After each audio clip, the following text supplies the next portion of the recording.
development of human capacities, skills, and expertise.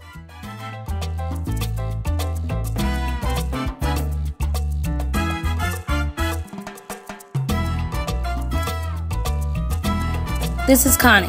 She is a 37-year-old Mexican-American woman who was wrongfully placed into a mental hospital for violent behavior after defending Dolly from Geraldo. She's experienced a life full of disappointments, abuse, and misdiagnosed mental issues after overcoming many a family crisis. From a series of failed relationships with unpredictable men to having her daughter Angelina taken from her by child services, Connie is misunderstood as an unstable lowlife by doctors, social workers, and just about everyone in a position of power. Society views women like Connie in this way, shaming them for situations they don't have control over and discrediting their experiences. To them, she is simply a Latina on welfare. In reality, Connie has great emotional strength for surviving physical and emotional violence from past husbands, as well as overcoming drug and alcohol abuse. She's really a victim of poverty, denied the education and work she has always wanted, and then scrutinized by others for remaining in a state of helplessness.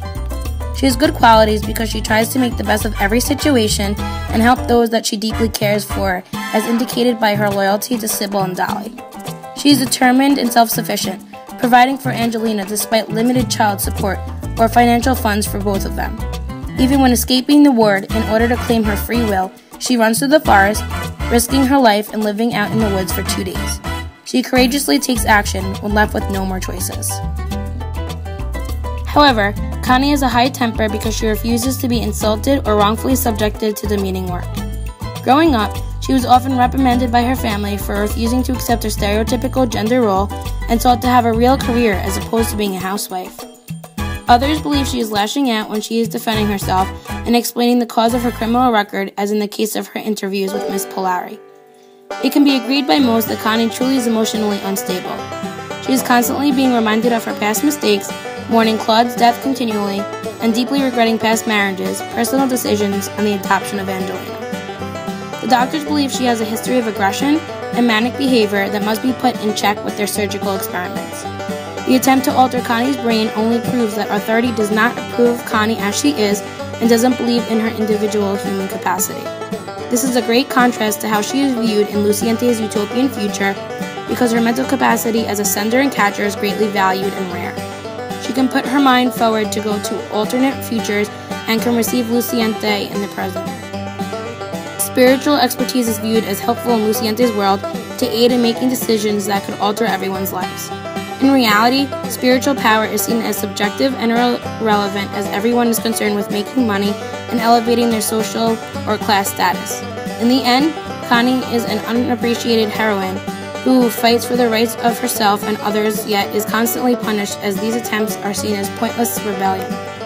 She will always be judged for her history, even when she does everything she can to change the future. This represents the struggle of many minorities who have been given no opportunities to succeed but try their hardest to attain their dreams anyway.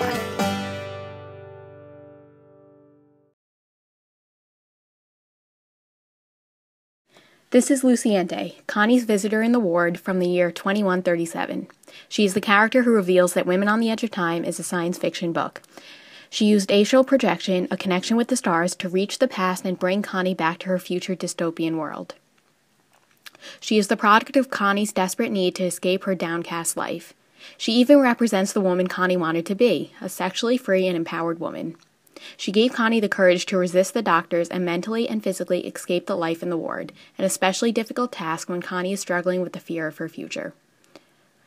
Luciente's utopian world contrasts Connie's dystopian world, and boy, is it different. She can't even imagine living in a time where there are degrees administered for study, cigarettes are freely lit, and wrist gadgets connected to a computer for quick information are not even invented yet. What a primitive and embryonic world. But to make it clear, her future world did not emerge in a straight line as Connie's past world did. Straight-line thinkers are restricted. They are forced into a wretched conformity. Straight-line thinkers are the reason why the problem of starvation has not yet been erased in the past, and disease has not been disappeared. And also, what's the purpose of nuclear weapons? They are poisons to the earth, and they kill innocent victims. In Luciente's future, babies are grown in tubes. That's what human expertise is utilized for. Live births are a time of the past. The co-mothering of the child is undertaken by 3 willing family members. The concept of fathering does not survive into the future because essentially the child belongs to everyone. As she said, if person didn't want to be there, person might be careless and might suffer. If person didn't want to mother and you were a baby, you might not be loved enough to grow up loving and strong. Person must not do what person cannot do. Luciente does not use gendered pronouns because gender is a label that classifies individuals into unnecessary groups.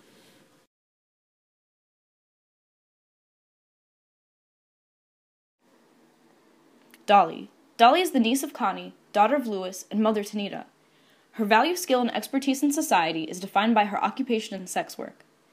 Dolly did not initially choose to sell her body, but was rather forced to by her then-boyfriend Geraldo.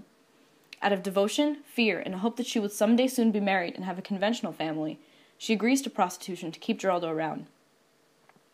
She seeks a sense of security through financial gain, yet she is the breadwinner in her relationship at the cost of her health and her dignity. Her desire for commitment results in a deliberately planned pregnancy, only to be met with violence and harassment in the scene depicted from Chapter 1. Geraldo assaults Dolly, dehumanizing and degrading her for the very profession he manages, as it is clear to see he uses her and exhibits a societal perspective that she is simply a quote-unquote whore.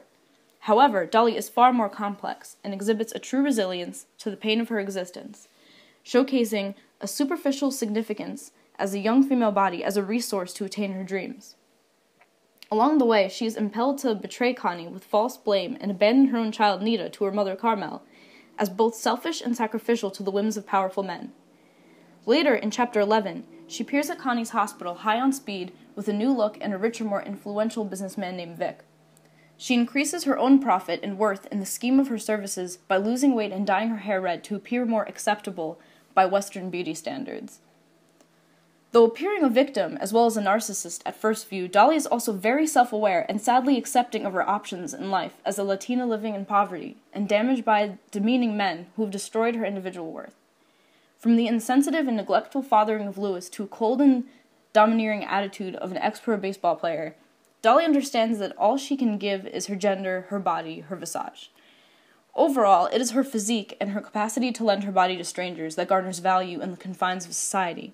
Her persistence and idealism propels her deeper into a profession, characteristics that could have shown great potential as a mother or a businessman in a reputable career if life had given her the opportunity.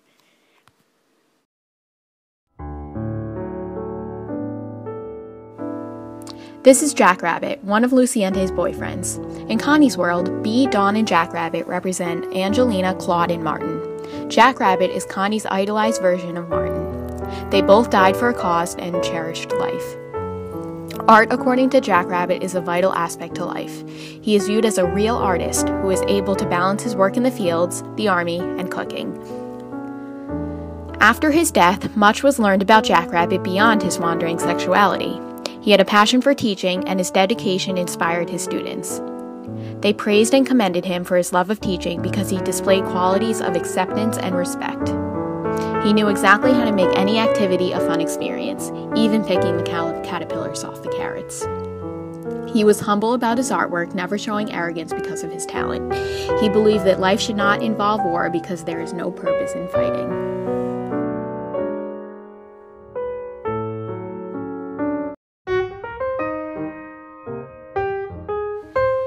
Claude.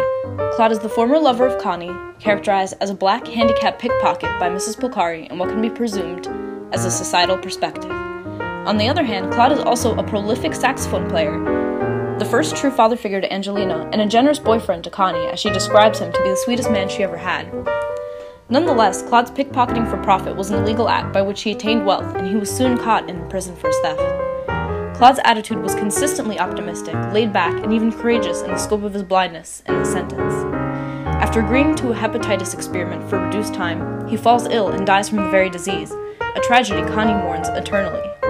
In Chapter 3, page 53, the narration lists reform schools, the courts, zip sixes for kids, picked up on federal raps, those rotten 60-day to 6-year indeterminate sentences, all the institutions that would punish him for being black and blind and surviving.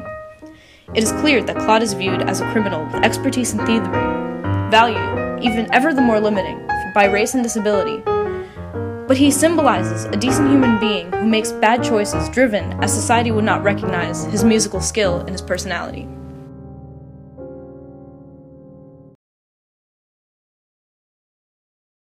This is B, also one of Luciente's boyfriends. They met at the shed with the fertility tanks for the babies made in tubes. B is a muscular, dark-skinned man with tattoos on both arms. On his left is a cartoon Japanese-looking honeybee, and on his right arm is a shape where embryos are growing, soon ready to be born. He explained that the babies have an extra 3 weeks to develop because it is believed this makes the babies stronger. B is an advocate for a racially diverse society since he is of a minority.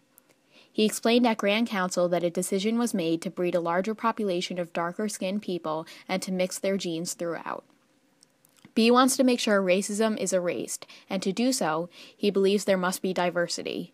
He explains that the culture in which a person was raised has significance. However, when grown up, a person has the choice to adapt to another culture. This is their freedom of opportunity.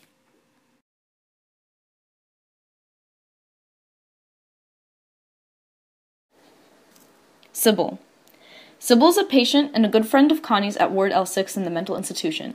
She is lean, elegant, and 5'10", with a loud voice and a fiery temper. Her appearance alone terrifies doctors and attendants, as she defies gender stereotypes through physical strength and aggression. She is Wiccan, identifying as a witch by spirituality and lifestyle, and placed as a result of her attempt to hex and cast spells on others. In Chapter 4, page 76, it is stated, Sybil was persecuted for being a practicing witch, for telling women how to heal themselves and encouraging them to leave their husbands. It is clear that Sybil is fearless, independent, and strong in her convictions. She opposes all those who oppose her, in this case, authority itself. Society scrutinizes women like Sybil as mentally ill for her brand of individualism, and dangerous for her persuasive pragmatism and nerve to rally against the norm. Sybil even attains the interest of college girls volunteering at the hospital, as they are interested in her unique skills for healing with herbs and knowledge of witchcraft.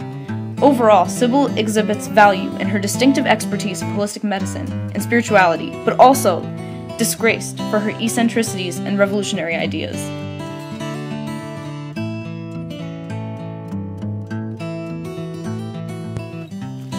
Skip was one of Connie's companions after she was admitted into the insane asylum. The reason that Skip was in the insane asylum was because of his sexual orientation. In Woman on the Edge of Time, this was enough for Skip to be locked up and for doctors to experiment on him to see if they were able to alter the way his mind worked. As I try to relate this situation to the readings in class and the idea of human capacity, skill, and expertise, I see a common thread in the way that the dominant culture in society has the capacity to commit near atrocities in an attempt to alter those they deemed as different or inferior. Just as Skip had electrodes implanted in his head and the doctors tried to destroy that which made him different, schools in early America were controlled by Anglo-Saxon culture, and what was taught in the classroom was also an attempt to change those cultures the Anglo-Saxons deemed inferior.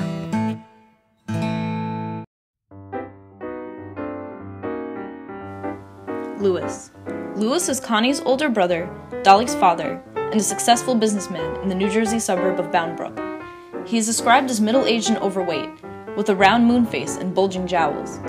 He attained a local nursery business through a divorce from his second marriage and runs the company with an iron fist and an evident greed.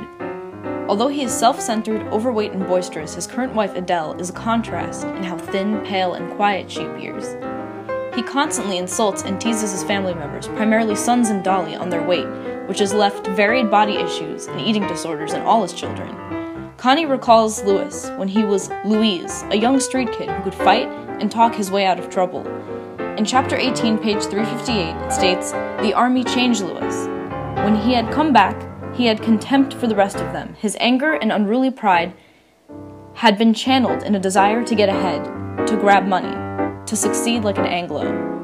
It is clear that Louise experienced a change in his character after life in the army institution and grew to deny his race and disregard his culture, becoming a whitewashed Lewis. As a result, Lewis is one of the few characters described who have attained the true success in reaching the height of society's valued expertise and capacity, but at the cost of his spirit and his family. He is greatly respected for his business savvy and affluence, but he is opportunistic, controlling, and arrogant.